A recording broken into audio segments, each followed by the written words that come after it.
Türkiye tarihinde ne yazık ki çok sayıda darbe var, darbe girişimi var, muhtıra var, muhtıra var. Yani darbe ve türevlerin neredeyse tamamını bu toplum yaşadı. Aslına bakarsanız Osmanlı'dan bu yana gelen bir gelenektir. Ama gayri insanidir. Yani baktığınız zaman Cumhuriyet'in ilk yıllarından bu yana özellikle bir takım güçler, askerin de içinde olduğu bir takım odaklar topluma hakim olmak suretiyle toplumu dizayn etmek arzusuyla hareket etmişler ve yönetimleri devrerek sivil iradeyle iş başına gelen hükümetleri devirmek suretiyle darbeler yapmışlar. Darbelerin kendilerince gerekçeleri toplumda huzur ve sükunetin bozulmuş olması, terör ve şiddet olaylarının artmış olması ve bunların ortadan kaldırılması gibi bir niyet. Söyledikleri budur. Ama esas itibariyle darbelerin hiçbir tanesi bunu sağlayabilmiş değil. Yani bu sözüm ona bozulan düzeni sağlayabilmiş değildir. Tersine o düzen daha da köklü bir hale gelmek suretiyle devam etmiştir. 28 Şubat postmodern darbesi de Türkiye'deki bu darbelerden biridir. Yani fiilen gerçekleşmemiş olsa da etkileri bakımından en önemli darbelerin başında gelmektedir. Hedefi rahmetli Erbakan hükümetidir. Çünkü Erbakan yeni bir anlayış getirmeye çalışıyordu. Türkiye'ye bambaşka bir bakış açısı getirmeye çalışıyordu. O zamana kadarki süreçlerden farklı bir süreç yaşatmaya çalışıyordu. Çok da başarılı oluyordu ama bunlar bir takım odakları rahatsız ettiği için özellikle dindar kitle hedef alınmak suretiyle bir darbe gerçekleştirildi. Postmodern darbe denilen bir süreçti.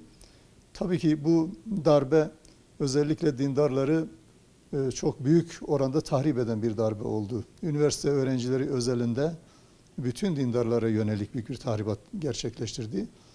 Bizim kuşak da bundan çok fazla etkilenen bir kuşaktır. Bizim öğretim üyesi olarak çalıştığımız, üniversitelerde çalıştığımız dönemde özellikle başını örten öğrencilerin üniversitelerden atılmasıyla sonuçlanan bir süreç şeklinde gelişti. Bu dönemde binlerce üniversite öğrencisi öğrenim hakkından yoksun bırakıldı. Hakları ellerinden alındı. Üniversitelerden atıldılar. Hatta aileleri bile, başörtülü anneleri bile kamusal alandır diye üniversitelere alınmadı. Yani üniversitelerin kampüs alanına dahi alınmadılar, binalarına değil sadece. Bu dönemde yine ikna odaları açıldı, öğrenciler başlarını açsınlar diye büyük bir gayret gösterildi. Ama en önemli sonucu işte 1000 yıl sürecek denilen bir anlayışın egemen olmasıdır. Benim kanaatime göre ve etkileri tabii ki devam ediyor. Neden devam ediyor? Çünkü 28 Şubat süreci farklı bir dindar profili oluşturdu.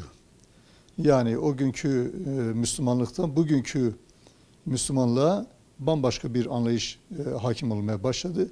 Sürekli savunduğum bir şeydir. Bu yönüyle baktığınız zaman en tahripkar darbedir. Çünkü dindar profilinde şöyle bir durum dikkatimizi çekiyor. Yani dindar dediğiniz, Müslüman dediğiniz, işte Allah'ın emirlerine riayet eden, yasaklarına riayet eden, yasakladıklarını yapmayan, helali haramı gözeten insan modelidir. Ama 28 Şubat sonrası süreçte ortaya çıkan Müslüman tipi bunlara da bir cevaz bulabilen, bunları da dinin bir yerine yerleştirebilen, namaz kılıp oruç tutan ama gayrimeşru bir takım işlere de bir cevaz bulabilen, bunları da yapan, bunları da bir beis görmeyen bir Müslüman tipi. İşte bu 28 Şubat anlayışının getirdiği bir sonuçtur. Yani böyle baktığınız zaman 28 Şubat sürecinin darbeciler tarafından sürekli söylendiği üzere 1000 yıl sürecek dedikleri şekilde etkileri devam ediyor.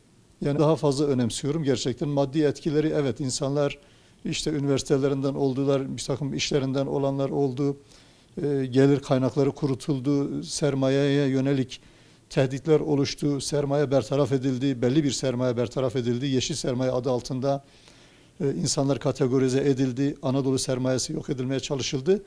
Bunlar tabii ki işin maddi boyutu ama asıl önemli tarafı bence budur. Yani çünkü artık hiçbir şey Müslümanlar açısından eskisi gibi olmadı. Şimdi artık Müslüman dediğiniz zaman, Müslüman aslında dediğiniz zaman topluma, insanlara güven veren, her sözüne itibar edilen insandır. Ama bu algı ve bu anlayış ne yazık ki değişti. Şimdi artık Müslüman iyi bir model olamıyor, rol model olamıyor. 28 Şubat Müslümanı tiplemesi diye bir tipleme ortaya çıktığını düşünüyorum. Böyle baktığınız zaman tabii ki manevi etkileri çok daha büyük oldu diyebiliriz. Önce yapanlar açısından meseleye baktığınız zaman tabii darbeciler yargılandı Türkiye'de. Yani bu bir devrimdir. Gerçekten çok önemli bir aşamadır. Toplumun geldiği, demokrasinin geldiği aşama çok ileri bir aşama. Ama tabii ki bütün darbecilerin yargılandığı, hak ettikleri cezaları aldığı şeklinde bir değerlendirme ne yazık ki yapılamaz. Mağdurlar, halen mağduriyet yaşayanlar var. Yani halen 28 Şubat döneminde uydurulan suçlardan dolayı hala mağduriyet yaşamaya devam edenler var. Bu açıdan bakıldığı zaman darbecilerin yargılandığı bir ülkede mağdurların da bütün hakları teslim edilmek suretiyle uğradıkları zararların telafi edilmesi gerekiyorken bu tam anlamıyla gerçekleşemedi. Yani bunun tabii ki çok çeşitli nedenleri var. Bu nedenleri ayrıca tartışabiliriz ama sonuç itibariyle 28 Şubat'tan fiilen etkilenen, mağdur olan, suçsuz yere cezaevine atılan, suçsuz yere mahkum olan binlerce insan oldu. Bu insanların bir bölümü mağduriyetleri giderilmek suretiyle normal hayatlarına dönebildiler. Ama bir bölümü hala ne yazık ki bu mağduriyeti yaşamaya devam ediyor. Tabii şimdi şöyle bir şey var. Yani darbecileri ve darbe zihniyetini tam anlamıyla tasfiye etmek çok zordur. Çünkü darbe küresel bir süreçtir. Yani darbe sadece Türkiye'den idare edilen bir süreç değil. Sadece Türkiye boyutu olan bir süreç değil. Dışarıdan büyük destekler alan bir süreçtir. Türkiye'deki darbelerin neredeyse tamamında batılı güçlerin, dış güçlerin, şer odakların etkisi var. Şimdi bütün bunlarla mücadele edip bunların tamamını bertaraf etmek ne yazık ki mümkün olamıyor. Muhtemelen idareciler bu mağduriyetleri ortadan kaldırmak için bir gayret gösteriyorlar. İşlerinde böyle bir arzu da var. Ama bazen bu aşılamıyor. Yani çünkü bir bütün olarak meseleye bakmak gerekir. Darbe sadece yerel bir hareket olsaydı çok kolay, etkileri çok kolay ortadan kaldırılabilirdi.